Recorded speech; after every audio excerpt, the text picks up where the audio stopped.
You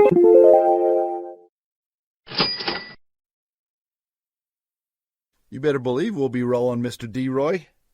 I forgot school was back in session. D-Roy's going to school right now, trying to remember passwords, logins. Apparently, I love BYU, heart isn't working for him. Something's not right, it says. Something's not right. Something's not right. I mean, last week, he used the same system multiple times, went to multiple events, no problem. Thank goodness. Today, before the podcast, we're going to do some transactions, get some tickets rolling. Something's went wrong. Well, I feel like we're back. I know we say that often, but we're going to do a little more regularity. This is Death, Piles, and Taxes, your all-encompassing podcast about reselling, about everyone's favorite subject, taxes, and then Derek and I's life problems and solution to everything. That's right. Now I've transferred the tickets. Did you transfer them back to me? You want to transfer? I want to put them into my wallet, so I don't have to do this tomorrow. Yeah, put it in your wallet. Oh, man, if you don't know by now, which I think most people by now, listen, we're big college football guys, so we have a group of season tickets that we have to our favorite team up on the hill, and transferring tickets. I, again, will not be able to attend the game, so D-Roy gets the magic dip, and he's got 2 of the tickets. And transferred to my Apple wallet, yeah, not the prison one. Oh, okay, well, good deal. We got some. You want one or both of them? Why would you only want one? You got them. Why wouldn't you ever? Why does it ask you things? Why do things get asked in the meet all the time? I guess. Here's the thing: we're almost so good with technology that it makes it stupid. Yes, let's just simplify. So it's funny you said that. I saw an article this morning, basically hitting the Gen Zers, I guess. I think we're on the back end of, what do they call our generation? The greatest. That's in the 40s. The people that are, yeah. Yeah, that's Grandpa. The new greatest. The second greatest. There's we're Gen X. That's what we are. Genitals, maybe. Yeah, it's Genital X. We're that back end. We're in our early 40s. Grew up in the 80s, young 80s, didn't have cell phones in high school, barely had the internet, and anyways, it's called silent walking. Silent walking. You seem puzzled by that. I don't know, because it depends. You say barely had the internet, but middle school, high school age, it was available. It might not have been in the home. I didn't have it. Prumpy didn't have it down there. We didn't have internets available at high school till maybe my senior year. You did down at the casino. I guarantee they were wired up to something. Well, I wasn't available to it. Well, I'm not available to some people's bank accounts, but it doesn't mean that it doesn't exist. Well, it didn't exist to me. Well, are we talking the generation, or are we talking us specifically? No, we're talking to us. I mean, so think about that. What do you think silent walking means? I think of the skinwalkers. I hate the skinwalkers. This time of year. I don't know, man. Sometimes you gotta walk alone. The Green Day song, "I Walk Alone This Lonely Road." No, you walk without technology. Okay. And sometimes that's what people want to do. There's people that pay big money for retreats to do that now. And everyone online saying, we call that walking. Yeah, that was just a day in life of Grandpa going down to work is what that was. That's just called walking, not silent walking. My grandma's father, we're from a small town, whatever. We've talked about that a few times. Oh, yeah. I was talking to her, a month or so ago, and she'd say how he'd get up early in the morning so he could walk up the hill to the mine that he was working in. Uh-huh. And then after work, he'd walk home. Yeah. It was a few miles, and was it the one in Santaquin up on the top of the hill? It was down Nephi. Okay. They had a gypsum mine. Oh, yeah. They had some sort of it was like a cart that you could kind of ride. Yeah. You had to walk up to the golf course where it was at now and get the cart. You could get in the cart, which was probably way safe and regulated. Oh, of course it was. And, then you take, I don't know. Sometimes the stories get a little fuzzy on what's true and what's not. That might be where I get it from, but either way, we're in an old different age. When you said walking, it's I never had to get up. I mean, I get up early to go to work by drive there. If you had to walk several miles to start the day and several miles to come home and do hard manual labor in between, and you got paid, $1 an hour max. Yeah. Yeah. It was different times, but Different strokes for different folks. silent walkers. Yes. That's kind of interesting. So, well, I know we're going to get into some good information from you. We'll dabble here in a minute. Right now, everyone's favorite topic, taxes. Like I said, we're 3/4 of the way through the year. Irregardless if you're online reselling, one of the things I definitely encourage this time of year, so you don't get the sticker shock come April time, is check your withholdings. So the easiest way to, kind of assure that this is correct is go to your 2023 tax return and look in there to see if you had a refund or if you owed money. And based off of that information, you can look on your tax return on page 2 to see how much withholdings you had.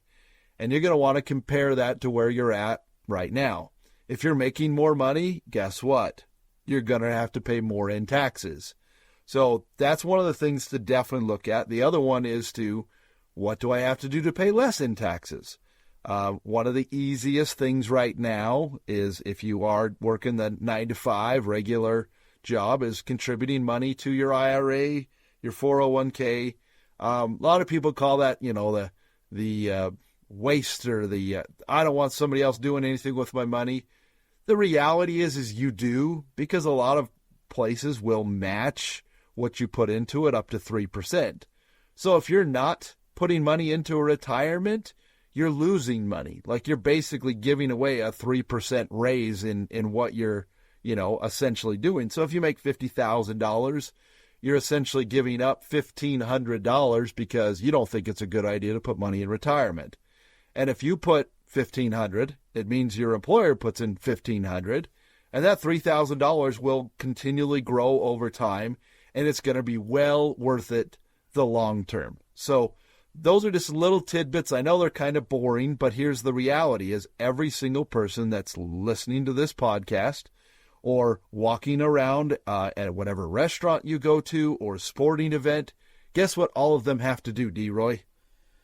Well, they got wake up and silently walk to work and avoid the government.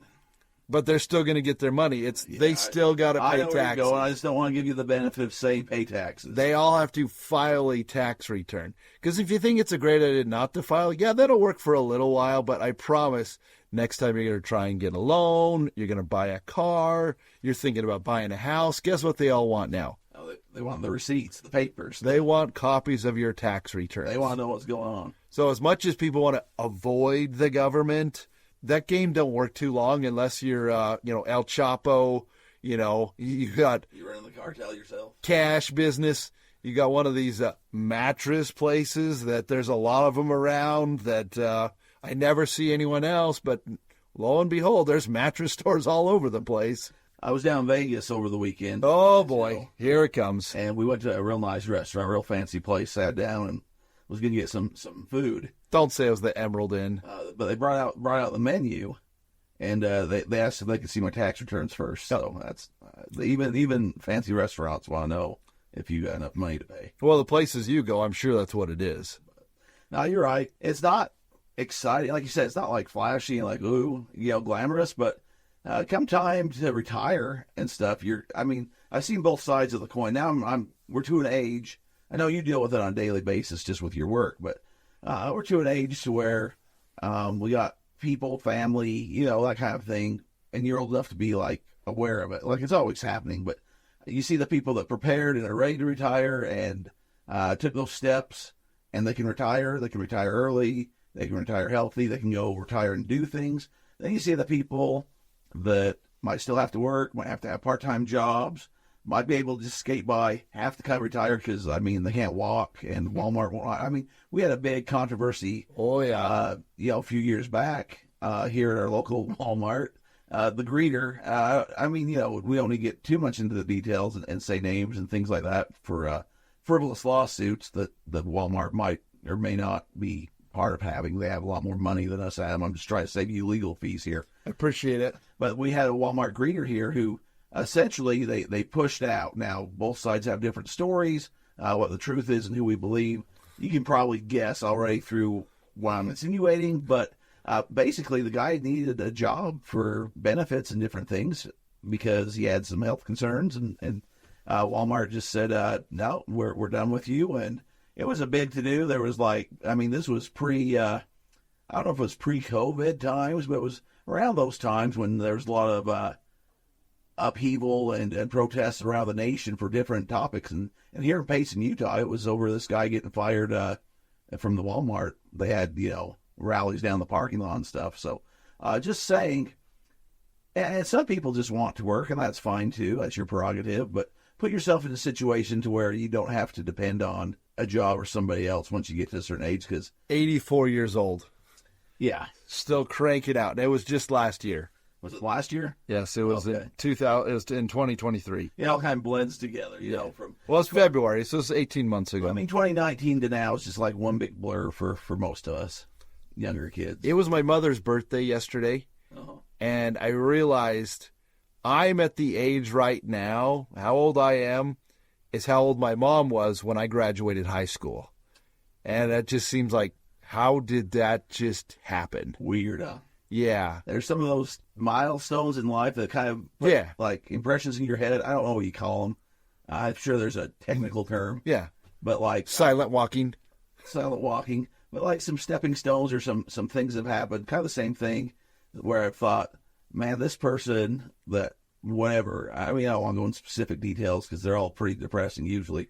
But it's like, how am I older than this person lived? Or how, like, that's weird. They accomplished so much, and then here I am just, speaking to a tin can and the internet. But then you also look at, we're at the age where you can have friends that look like they're in their 30s and also friends that look like they're in their 60s. So true. Last night we were at a concert, me and Jimmy from the other show. And, I mean, there's a lot of young kids there, a lot of college-age kids and stuff. And he's like, well, at least we're not the oldest here. And kind of looked at a couple of guys. I was like, I don't know, man. And there was a point in my life where I was pretty confident. But now, some of those guys, you're like, oh, man, that guy's old. And you go and get to talking to them or getting to know them. And they're like, a couple of years younger than you. Oh, yeah, I graduated in 99. What, hard living? I don't know. But, yeah, I don't think we were the oldest there. But we definitely were in the top demographic of old. So yes, and going back to our Merle Haggard concert out in Wendover, we knew we were the youngest one there. We were happy to be the youngest one there. And they were happy to have us. And that was pushing probably 15 years ago. It was a while ago. That was a different time. And guys carrying out their oxygen tanks. That was a good time had by all. I had by all. And, Merle sang his best up there for us. Oh, yeah. Yeah, it's just kind of weird. You get that spot in life to where, you're kind of, sometimes you're the passenger, sometimes you're the driver. Yes. The point of our whole story here is just, you don't want to be at the end of that road or getting near the end of the road and it's time to fuel up the gas tank if you ain't got no funds. And Uncle Sam doesn't do no jobs. So that's a great analogy. I think right now we're probably all in that, late 2000. You're probably like a 2007 Nissan Titan. And it still runs well. It's still doing everything. But unless you take care of it, it's not going to get you in your 60s.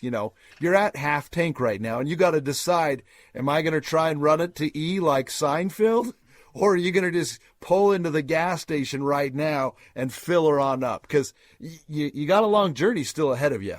Yeah, hopefully. I mean, some mornings you start her up and the old check engine light comes on for no reason. You got to sit there and let it idle a little bit, and it goes off, and you go on into town. And sometimes it stays on, and you're like, I don't really want to go see the mechanic, but, it's making some weird sounds it's never made before. Yeah. And you're like, I'll just walk it off.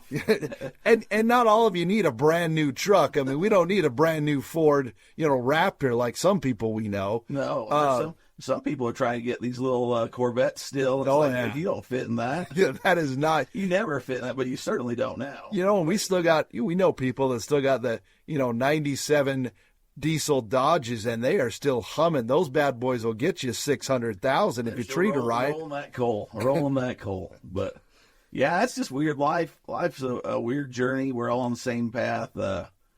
Adam's just trying to keep you out of trouble, keep you out of jail, and pay them taxes and have something to fall back and retire on, because at some point you're going to want to be done. Yeah, you're gonna have to be. Well, at some point you're going to have to be, but at some point you're going to want to be. And I think that doesn't cross some people's mind. They're like, oh, why would I want to wake up every morning and go to work? And it's like, there's going to be a point where it's just the law of diminishing returns, to where like you're not getting out what you're putting in for whatever reason. And if you don't have those accounts, that 401k or Roth or whatever you're saving, sitting there, it's not going to be your choice anymore. You're going to have to. And when you're, pushing 60 plus and having to get up and go work for some young kid that you hate, tell you to go do some job that you've been doing, you know how it is. You've talked to the people. I've been doing this since before they're born. They're going to tell me how to do this and that. And it's like, if you put yourself in a situation, you could have that, they call it a different term, but I'll just say forget you money. Yeah. And you can just say, forget you. Yeah, I'm done. So. Well, it's funny you said, Derek, we are back in school, the law of diminishing return. Econ 101 from Mr. Scumbag.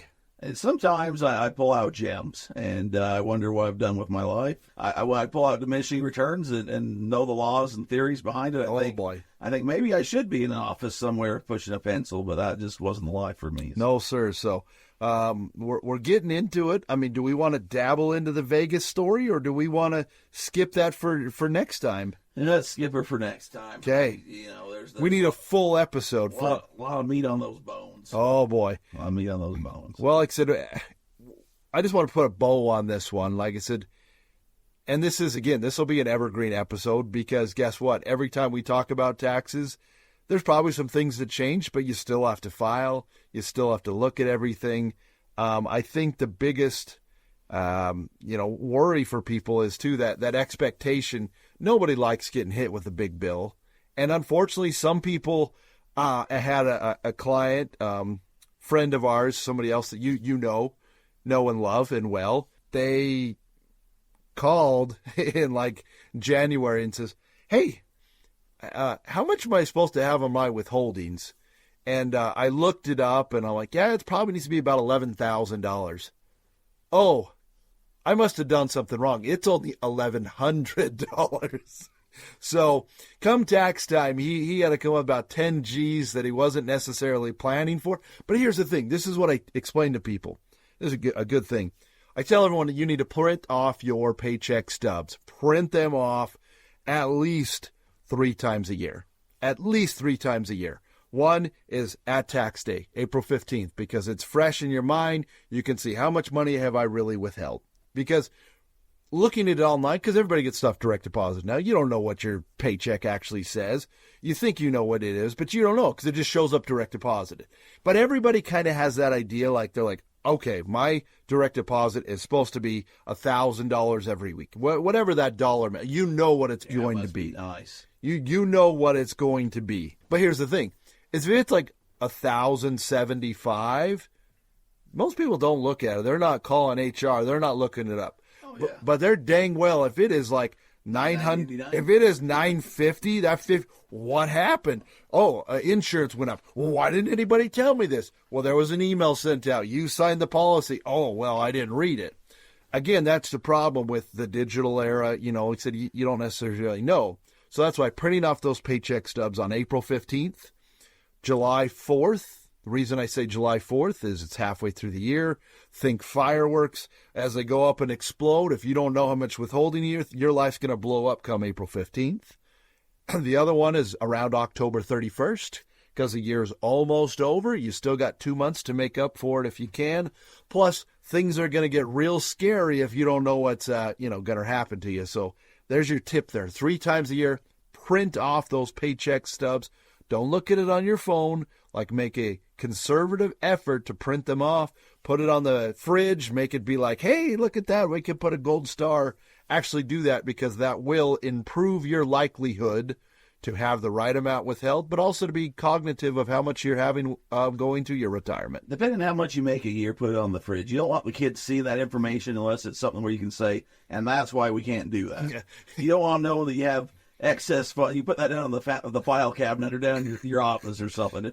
If it's going to be a bigger amount, then because I think with the kids, you got to keep them straight and say, And that's why we can't go to Disneyland. You see that? That's what Dad makes in a year.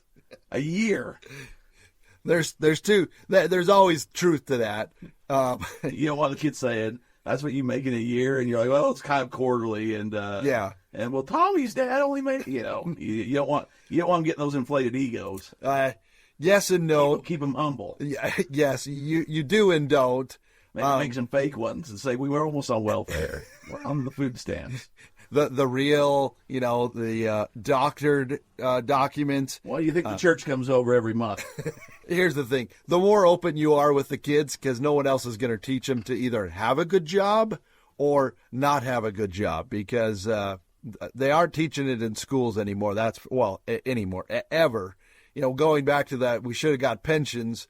If Derek would have done it right, he'd be working at the prison, and he'd be already retired now and living on, $65,000 a year and not doing anything now. That's a tough gig. I have my cousin's husband works at the prison. Yep. I was talking to him the other day at a family get-together thing.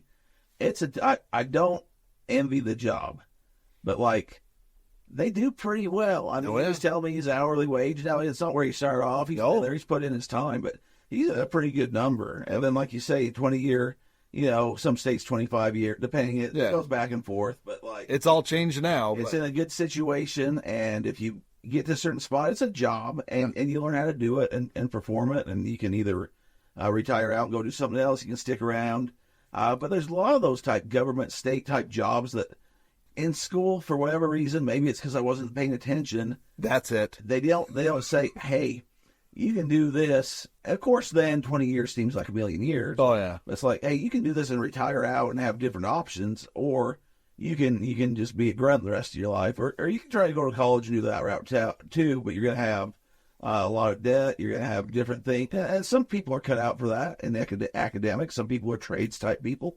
Some people probably almost you're going to end up in prison anyway, so you might as well go and be the boss, right? So we had this conversation last night. My children, we were talking about college and where I went, plethora of places, and my son's like, well, when did you start college? Because that was the same conversation we brought up as, hey, I'm the same age as grandma, and so, well, when did you start college? I says, well, in the fall of 2000. So when did you graduate? And I said, it's December of 2013. And he's like, wait a second, what? It's like, you could be a surgeon. I'm like, Dr. Adam. Listen here, calculus was not my friend. I do have a built-in, I had an ecclesiastical vacation for close to 2 years, supposed to be that long. I mean, a hiatus, economics. I learned it. It was a tough one to get through. Calculus, that one kicked my butt. I paid for it 4 times. Yeah, at least we all have a different path. Start getting on it. And if you're not on it, kind of reevaluate. Get back on that straight and narrow. Figure out what rod you may need to hold on to or not. You get your bearings, your true north ready to go. I mean, not for everyone. Find out what's for you. And there's a path there, and there's a way. A plumber, electricians, tradesmen do very well. Truck drivers such as myself. I could, if I wanted never to be home, I could be making mother trucker big bucks. But you gotta pick your path, and that's what you're on, and it can always change. Yeah. If you haven't saved for retirement, you can start. It's never too late to start, even if you're approaching 60s. Having a little's better than having none. That's right. So I don't let this be a downer episode. And I think a lot of people beat themselves up and like, I'm whatever age you put out there. You're always in your old mind. You go 29. You go from young to I'm old. And I haven't done whatever. Like, you can always start. Oh, yeah. You can start you up a Roth. You can start you up a 401k. Maybe your company matches. You can just put some money in a coffee can and bury it out back. Robinhood. Start buying gold and silver and prize picks. And yeah, you can gamble. Underdog. Yeah, there's ways. There's ways. So. Oh boy! Football season's new. Everybody's looking good and happy still. So sound investments. Yeah, your Dallas Cowboys are still undefeated. People do win. People do win. My Dallas Cowboys. I don't know about that, but people do win the lottery. Adam, it doesn't happen a lot, but that might be you. I don't know. That could be so. And if you do, I'm the first person to call. That being said, my friend, there are 2 things in life that are certain, and that would be death piles and taxes.